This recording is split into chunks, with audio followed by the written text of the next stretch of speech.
তো সবাই সবাই কেমন আছো? আবারও ফিরে এলাম টু ডিমন এপিসোড 9 নিয়ে। তো গাইস, ভিডিও শুরু করার আগে একটা কথা বলে নিই।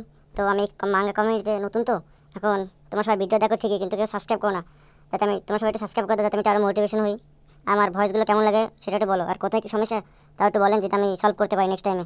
তো চলেন আর দেরি না করে ভিডিওতে ফেরা যাক। গত এপিসোডের শেষে আমরা দেখেছিলাম যে আমাদের জিয়াং সেই ইভিল স্পিরিটের আত্মাকে শুদ্ধ করে ফেলে এবং তার একটি ডেমন মঙ্ক তৈরি হয়। সে ডেমন মঙ্ককে বলে, এই শামনকে মেরে ফেলো। এরপর ডেমন মঙ্ক তার আদেশ পালন করে, শামনের উপর আক্রমণ করে এবং শামন সেখানে পড়ে যায়। তারপর জিয়ং বাইরে যায়, বলে গোচিং তাড়াতাড়ি ভিতরে এসো। গোচিং ভিতরে এসে দেখে শামনের মৃতদেহ সেখানে পড়ে আছে। তার অবস্থা খুব খারাপ, যেন কোনো ইভিল স্পিরিটের আত্মা তার উপর হামলা করেছিল। এরপর বাইরের দৃশ্য দেখানো হয় যে বাইরে আমাদের ইনার হল মাস্টার বসে আছে আর চিন্তা করছে। তিনি বলেন, আমার আর শাহি পেন্সারের বন্ধুত্ব আজকে না, আজ থেকে ঠিক 20 বছর আগের। তখন আমরা একসাথে মিলে গিয়েছিলাম, ওই পাইরেটদের সাথে যুদ্ধ করতেছিলাম। সেখানে আমরা দুজন ঘেরা হয়ে যাই, কিন্তু আমাদের প্রচেষ্টার কারণে মিশন সফল হয় এবং এরপর সে ওই ইনার হলের মাস্টার বানানো হয় আর আমি হয়ে যাই ভাই প্যাটিংস।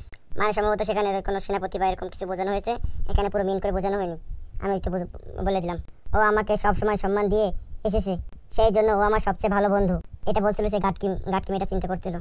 কিন্তু এখন আমি আর অপেক্ষা করতে পারছি না, আমি ভিতরে গিয়ে দেখতে চাই। কারণ লেডি সিওক আমাকে প্রতিশ্রুতি দিয়েছিল যে এখানে সব কিছু ঠিকঠাক থাকবে। তিনি এমন এক শামনকে নিয়ে এসেছিল যে শক্তিশালী রিচুয়াল করতে পারে এবং মিনার মাস্টারকে সারিয়ে তুলতে পারে। কিন্তু আমি লেডি সিওকের উপরে একটু বিশ্বাস করতে পারি না, কারণ তিনি থার্ড ইয়াং মাস্টারকে ঘৃণা করে, অথচ মিনার মাস্টার তাকে উত্তরাধিকারী বানাতে চায়। 4 ছেলের মধ্যে একমাত্র থার্ড ইয়াং মাস্টারের যোগ্য। তার কাল্টিভেশন, মার্শাল আর্ট এবং স্বভাব সবকিছুই তার বাবার মতো। তবে লেডি সিওক তার নিজের ছেলেকে উত্তরাধিকারী বানাতে চায়, আর এজন্যই আমি সন্দেহ করি যে তিনি এই শামনের সাহায্যে কিছু খারাপ করতে পারে। তাই আমাকে এখান থেকে গিয়ে দেখতে হবে। এই বলে মাস্টার জং উঠে দাঁড়ায় এবং বলে, আমি লেডি সিওকের উপরে বিশ্বাস রাখতে পারি না, আমি এখন ভিতরে যাচ্ছি। তারপর তিনি মিনার মাস্টারের রুমের দিকে রওনা হন। পরে দৃশ্য দেখানো হয়, গোচান ভিতরে এসে সামনের মৃতদেহ দেখে।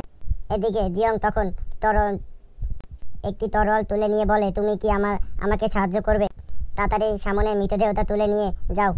মিনার মাস্টারের দেহের পাশে গোচান জিজ্ঞাসা করে, তুমি আসলে কি করতে চাচ্ছ? জিয়ং বলে, আমি প্রমাণ করতে যাচ্ছি যে সামনই এটা করছে। এরপর সে তলোয়ার নিয়ে নিজের চারপাশে জিনিসপত্র ভাঙচুর করে দেওয়ালে ছুঁড়ে মারতে থাকে এবং বলে, আমার সবাইকে বোঝাতে হবে যে সামনের দেহে একটি ইভিল স্পিরিট আত্মা ঢুকে পড়ছিল, আর সেই আত্মা মিনার মাস্টারের বাহু কেটে দিয়েছিল এবং সবকিছু করছে।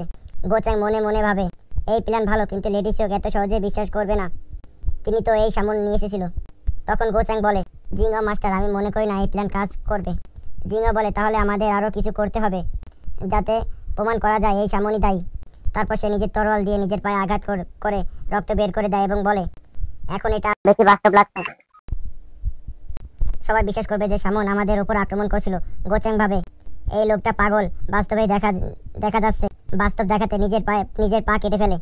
তারপর জিঙ্গা নিজের হাতে রক্ত মাখিয়ে বলে, এবার তো বিশ্বাস করবে। গোচাং অবাক, চিন্তা করে সে নিজেই সবকিছু ঢাকতে চাইছে। এটা আর সাধারণ নয়, ওর মাথা একদম ডেমনের মতো কাজ করছে। গোচাং বলে, আমিও তোমার রক্ত পা বন্ধ করে দিচ্ছি। জিঙ্গা বলে, না, রক্ত পড়তে দাও। যত বেশি রক্ত ঝরবে তত বেশি মানুষ বিশ্বাস করবে যে আমার উপর সত্যি আক্রমণ হয়েছিল, আর যত বেশি আমার রং ফ্যাকাশে হয়ে যাবে তত বেশি সবাই নিশ্চিত হবে যে আমি এটা ইচ্ছাকৃতভাবে করিনি। এই কথার সঙ্গে সঙ্গে দরজা খুলে যায় এবং মাস্টার জিঙ্গার ঘরে প্রবেশ করে। মাস্টার জিয়াং ঘরে ঢুকে পুরো দৃশ্য দেখে, অবাক হয়ে চিৎকার করে বলে, এটা কি হচ্ছে? এখানে তোমরা সবাই কি করছো?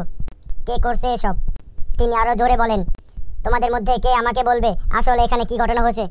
তখন গোচাং চিৎকার করে বলে, ইনার মাস্টার লর্ড, এটা একটা মিসআন্ডারস্ট্যান্ডিং, আমি আপনাকে সব বুঝিয়ে বলছি। এই সময় জিঙ্গন উঠে দাঁড়িয়ে বলে, মাস্টার, আমার মনে হয় আপনি আমার বাবা মানে ইনার মাস্টারকে দেখে আসা উচিত। এই বলে হঠাৎ সে মাটিতে পড়ে যায়, অজ্ঞান হয়ে যায়। এই দেখে মাস্টার জিঙ্গা চিকিৎসা করে বলে, তৃতীয় ইয়াং মাস্টার, কি হলো? কে ওকে আহত করছে? তিনি গোচাংকে বলে, তুমি বলো এখানে আসলে কি ঘটেছে, তাড়াতাড়ি আমাকে সব বলো। এই মুহূর্তে গোচাং লক্ষ্য করে জিঙ্গা আসলে অজ্ঞান নয়, বরং মুখে ডেভিলি হাসি দিচ্ছে, অ্যাক্টিং করছে। ভাই, বলতে গেলে আমাদের জিঙ্গা এখানে ভাই কি বড় জাইরো ভাই, এটা বলে বোঝানো যাবে না ভাই, ভিডিও না দেখলে আপনাকে বুঝবেন না। গোচ্যাং মনে মনে ভাবে এই লোকটি খুব বিপজ্জনক, সবটাই অভিনয় করছে। তারপর সকলকে পুরো ঘটনা বোঝানো হয় এবং মাস্টার জিং তাদের কথা বিশ্বাস করে ফেলে। এরপরের দৃশ্য দেখানো হয় শর্ট ম্যানারের মেইন হলের ভিতরে, মানে মেডিকেল হলের ভিতরে। জিঙাওকে নিয়ে গিয়ে একটি বিছানায় শুয়ে দেওয়া হয়, তাকে ভর্তি করা হয় এবং তার পায়ে ব্যান্ডেজ করা হয়। জিঙা বলে এখানে চারপাশে শুধু ওষুধ আর গাছপালা বন্ধ, মানে মনে হচ্ছে আমি পারফেক্ট জায়গায় এসেছি। তারপর সেভাবে ওই ইভেল স্পিড বলছিল ম্যানার মাস্টার তার সিল ও গোপন ম্যানুয়াল একটা আন্ডারগ্রাউন্ড চেম্বারে লুকিয়ে রাখছে, আর সেটা এই এই মেডিকেল হলের নিচে। তাই চিকিৎসার অজুহাতে আমি এখান থেকে ওইগুলো বের করে নেব, কিন্তু এখন চারপাশে অনেক লোকজন আছে, রাত পর্যন্ত অপেক্ষা করতে হবে। রাতে আমি আমার অভিযান শুরু করব এবং সিল আর সেই সিক্রেট ম্যানুয়াল বের করে আনবো। জানি না সেই ম্যানুয়ালের মধ্যে কি আছে, তবে নিশ্চিত কিছু স্পেশাল জিনিস। এই সময় দরজা খুলে গোচ্যাং ভিতরে আসে এবং বলে জিঙাও মাস্টার আমি এসেছি।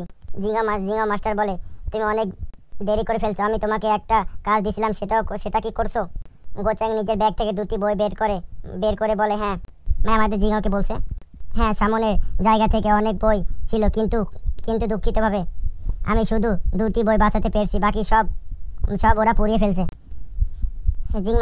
জিঙাও জিজ্ঞাসা করে ওরা বাকি সবগুলো কেন সব বইগুলো কেন পুড়িয়ে ফেলছে? গোচ্যাং উত্তর দেয় ওরা সত্যিটা লুকাতে চায়, ওরা চায় না কেউ জানুক সামনকে ওরা এনেছিল, আর সেই সামন ইনার মাস্টারের বাহু কেটে ফেলছে, তাই ওরা সামনের সঙ্গে সম্পর্কিত সবকিছু পুড়িয়ে দিচ্ছে, এমনকি সামনের মৃতদেহ। জিঙা বলে ঠিক আছে, অন্তত তুমি দুটো বই আনতে পেরেছো, সেটাই বড় কথা। এরপর সেই বই দুটো দেখতে থাকে। একটির নাম মাস্টার চোমস অরিজিনাল বুকস অফ জিঙাও স্কুল, অন্যটি ফার্স্ট অফ এরমলি, মানে বই নাম। এগুলোর মূলত আত্মা ও ইভিল স্পিরিট সম্পর্কিত।